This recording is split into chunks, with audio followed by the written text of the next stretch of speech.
Welcome to Teaming Up, a podcast proudly presented by the Hodges Partnership. On the latest Teaming Up episode, Casey and Briana Williams, CEO of LipLoveLine and former Hodges intern, talk about the importance of branding. Briana discusses what it was like building her business and her brand while navigating the pandemic and a crowded market space. Don't forget to subscribe wherever you listen to your podcast so you never miss an episode. Over to you, Casey.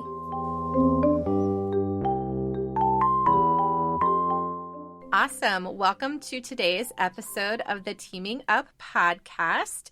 Today we have Briana Williams, the CEO of LipLoveLine, and we're so excited to talk today about branding and brand story development. And before I pass the mic off over to her to give a little bit of an introduction and a background, we have a little bit of a Hodges connection in the house and a little more than we've had with some of our other guests. Briana was a former Hodges intern. So we have two former Hodges interns talking behind the mic today, and I'm really excited to kind of hear about her journey, and we'll talk a little bit more about branding and brand story. But Briana, why don't you give a quick introduction to yourself? Yeah, thanks so much for having me. I'm really excited to be back here, especially because of that special connection to the Hodges Partnership. It's been so long. I'm not going to even say how many years. But I'm Briana Williams. I'm the founder and CEO of LipLoveLine. And a little bit about that, we are a lip care beauty brand born to enhance natural beauty and to celebrate women through our ingredient-conscious lip products that we primarily target clean beauty lovers with that. My background is mainly in all communications, specifically PR and marketing, and some brand marketing in there as well. I've worked with many different nonprofits here in Central Virginia, as well as some corporate partners, some agency life mixed in there, as well as some higher academia. And so most recently, I have been charged or appointed to the newest visionary in residence at the VCU Da Vinci Center of Innovation. And so really enjoying that role so far and being able to connect to the master's students there and start teaching a little bit. And my specific topic right now is crafting your brand story. So I love being able to connect with creatives and to help them on their journey, potentially in entrepreneurship as well. It was so exciting when you told me that this summer when we talked about pre-production. I was like, this is amazing that this was so serendipitous in the timing. So I would love if you could kind of switch gears a little bit and give us a little bit of an overview of how your brand came to be. How did you take the idea for this beauty product brand, and how did it come to fruition? Yeah, it's kind of a fun story. I was actually working full-time at VCU as a communication strategist at that time, and they had a neat opportunity towards the end of 2019. They had the Next Big Idea competition, which was like a campus-wide competition where they had staff and faculty could submit ideas around a product or a service or just any type of idea that they had that they wanted to bring to life. And so I was just encouraged by colleagues and friends and family to submit an idea. And I really thought about something that I was passionate about, something that maybe I wanted to do since I was really young. And creating a beauty brand specific to lip products came to mind. So I submitted an idea for a health-conscious lip company that supported young girls and women, and I was just talking about how I wanted to uplift them and support them in a way that I felt supported as a young girl wearing lip gloss, and then older as wearing lipstick, and what that did for me and my confidence and my personality through life. And so, ended up getting great feedback, placed in that competition, started getting connections to how to build a company, understanding what it would take for me to get into the beauty industry, started networking and figuring out who I could talk to about maybe creating actual product, found an independent beauty R&D cosmetic chemist and started working with them for about a year and a half. then again, all of my connections because of my position at VCU, I had previously, again, in other roles, worked with students at the Brandcenter. And so I reached out to a young lady that I had previously worked with, and she helped me to really flesh out my ideas for LipLoveLine and think about what my purpose of the brand was going to be, that really craft that story behind who I was as a founder, as a Black woman, and feed that into my company's guidelines, foundations, thinking about how I wanted the brand to be seen, how I wanted to communicate with my audiences. And so that was a really cool process to go through from someone who works in the field, but to have others helping me to kind of pull things out of my head that I probably couldn't have done on my own. And so, yeah, from then I had a great opportunity to work with another group of students from the Brandcenter because a lot of internships had been canceled around that time because of the pandemic. So they did a really neat thing where they actually created their own marketing agency. And I had just so happened to reach out to them like maybe a few weeks before that to say, hey, can you get my brand in one of the classes so they can like work on it? And they were like, wow, well, since you reached out, we're actually doing this really cool thing. We'd love for you to be our first brand partner. Got a full team of students to work on my brand, helped with logo design, product packaging, and one of the biggest things was they helped me to coordinate really the communications plan and strategy for my Kickstarter campaign, which really helped to launch the company because I was ultimately able to raise over $15,000 to move forward with manufacturing. And so that's kind of the beginning of the journey. Many great partners in the community here in Richmond who have supported me along the way, and just excited for where we are right now. That's amazing. So I feel like I want to make sure we get the timeline right a little bit. Mm-hmm. So the Big Idea Challenge was pre-pandemic? Yeah, 2019, at the end of 2019. No idea that was going to happen the next year. So you had kind of the seed of an idea, and then global pandemic just kind of changed things. So can you talk about, you hit on the getting connected with the Brandcenter and kind of and starting it from there. But I'd love to hear just about how the pandemic sort of influenced you, if at all, just with things shutting down. And I love how you talked about the connection with the students, because at Hodges we sort of felt the same way as, all these students senior year, they needed an internship to graduate and they were left in a lurch or whatever it was. So talk a little bit about the pandemic driver in building your brand, and then I'd love to start digging into some of those, maybe a couple of those exercises specifically that that student marketing group led you through. Yeah, I think the funny thing is that everyone is like, when you are creating a beauty brand specific to lip products during a pandemic where everyone's now forced to wear masks, it's kind of like, well, why are you doing what you're doing? But when you understand the beauty industry as a whole and just how large it is, and just how really there's just so much money to be made in the beauty industry. I mean, point blank period. It's just a great industry that has just continued to grow over the years in all aspects of creating cosmetics and skincare and hair care and all of that kind of thing. And so there was really no reason not to do it other than just trying to figure out how I was going to do it and creating a timeline that worked for me. So the cool thing about it was that I could move a little bit slower and I had a little bit more time to be more intentional about it. And I was able to work with different groups of students and individuals and organizations that had started to put more resources towards supporting entrepreneurs, but specific to Black founders as well at that time. And so that was a really cool, great opportunity for me to kind of get started and get some additional help without having to search for it. And so, again, I had other groups from other universities who were helping to do research for me. So figuring out strategy of even how I wanted to launch product in the market, who my competitors were as far as the competitive landscape in the beauty industry, just kind of helping me understand even what a potential exit for me could look like in 5 to 10 years. That kind of research really set me up to have a good kind of idea of how I wanted to move forward with the brand. So.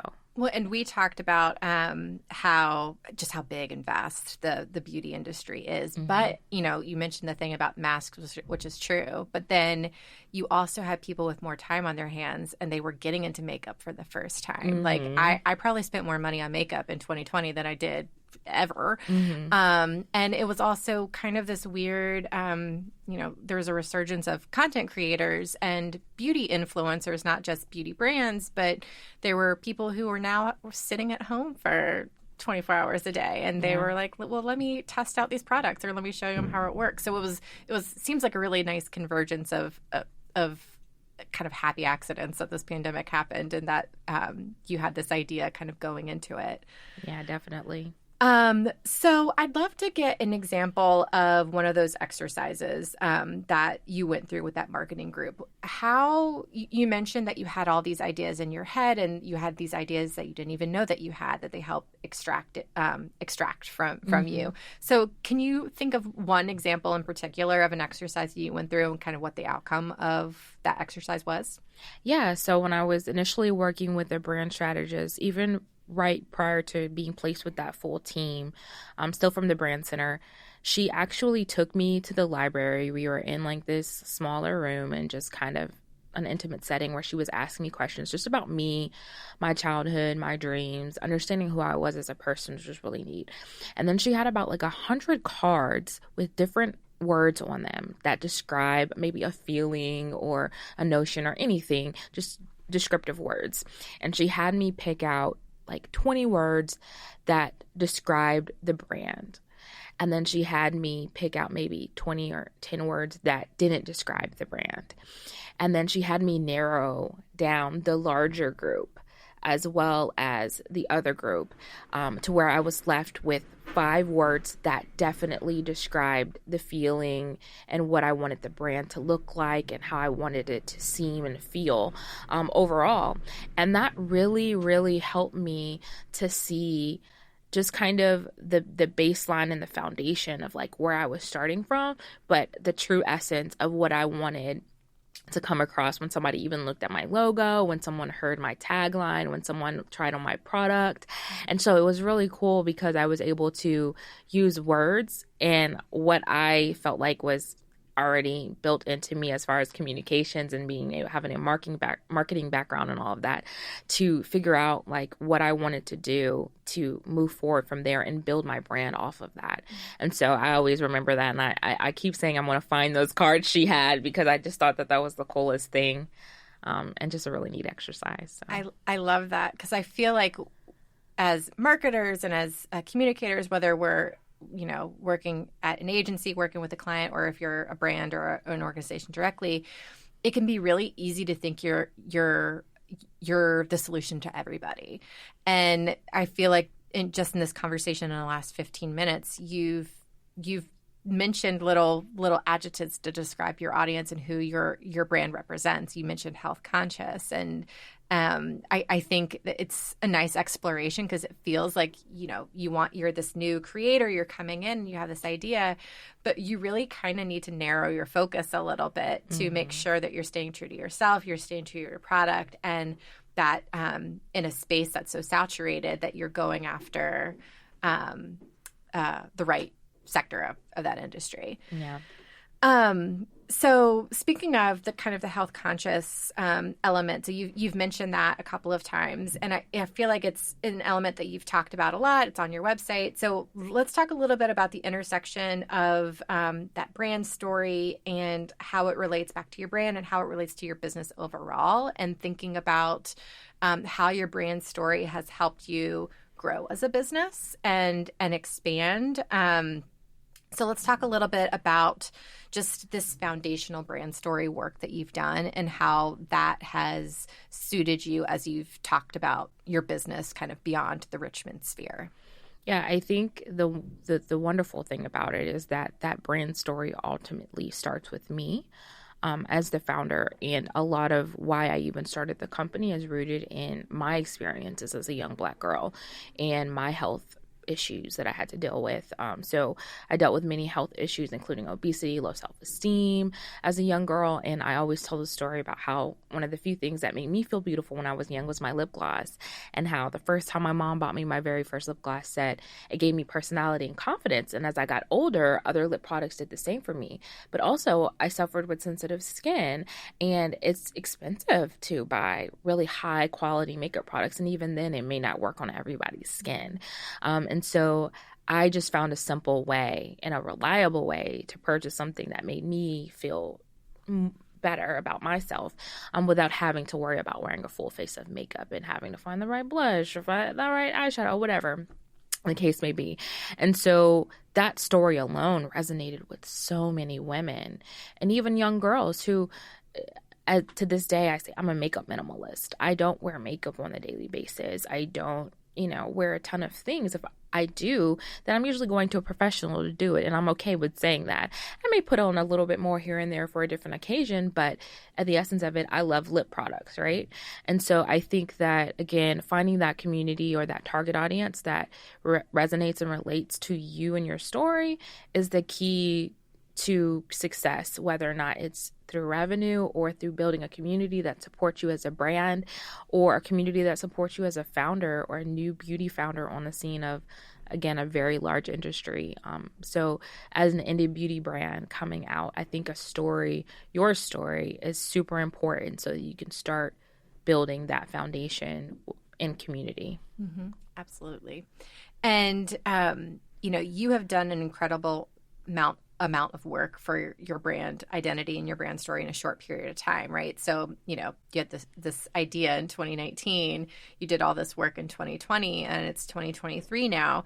And, it feels like you've been around for a while. Like when you go to your website, everything is it's super cohesive, and you can tell it's super thought out, and the photography is amazing, and the logo and the look and feel, everything just feels all tied together. Like it wasn't, that there was intentionality behind it, and it feels really authentic because that story is woven through it, and you can feel the intentionality behind it. Thank you. So have you been able to take, have you noticed a difference when you're maybe pitching media for your product or approaching creators for a partnership or any of these moments where you come to them with this brand, with this product, and you're like, yeah, I'm a baby brand. I've been here for 3 years. Like I've not been around as long as my competitors. I'll say exactly what you said is what a lot of them say. They assume I've been around for a while, or I'm doing a lot more than what I'm doing. And I give that credit to me having a background in marketing and PR and brand management, in the sense to where I like what I like. I know what I feel like looks good, but I also had assistance and went through a process to get me there, to create a brand that I wanted to feel credible. I wanted to feel like I was already being sold in Target or something like that.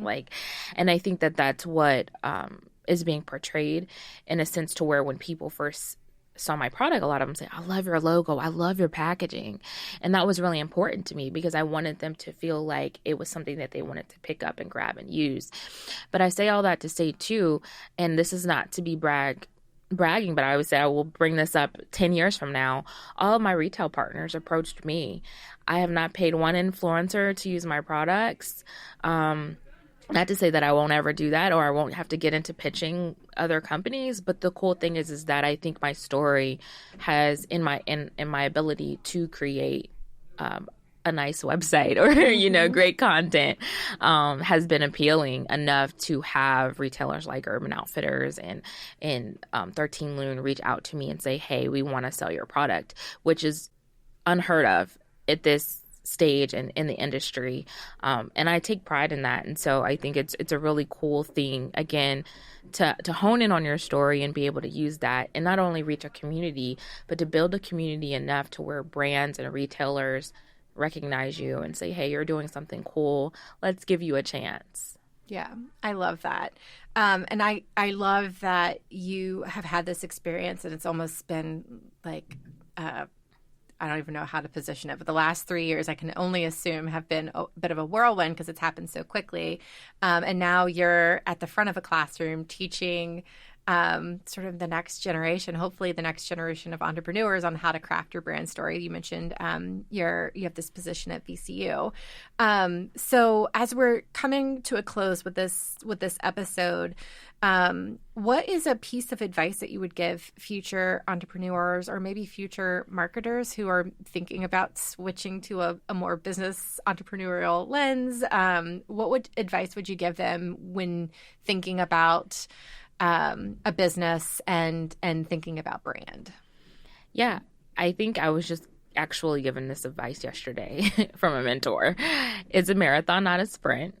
Being an entrepreneur is so challenging, like extremely challenging, but it has, of course, its rewarding moments.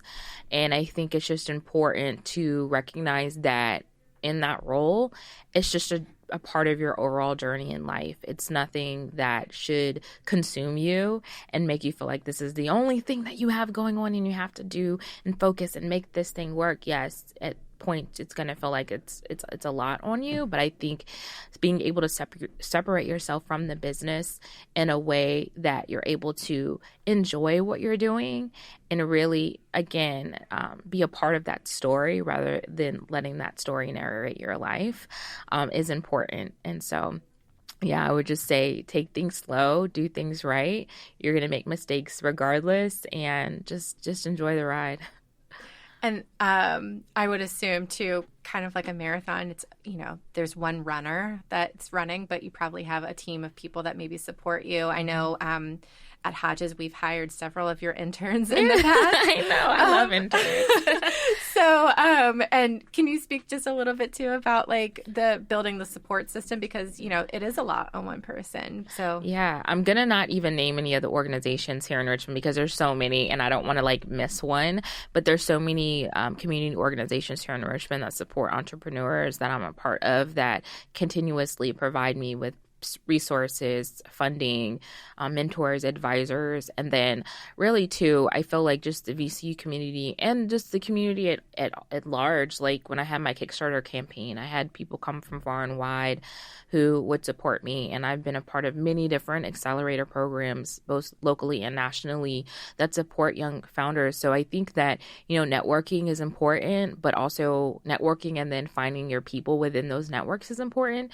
So you have your own personal community that you can reach out to support you along your journey in any type of entrepreneurship way. So yeah, it's been great, and I couldn't be here without the people that support me. Awesome. Well, Briana, thank you so much for spending some time with us today. And thank you for having me. We hope everyone enjoyed this episode. Thanks.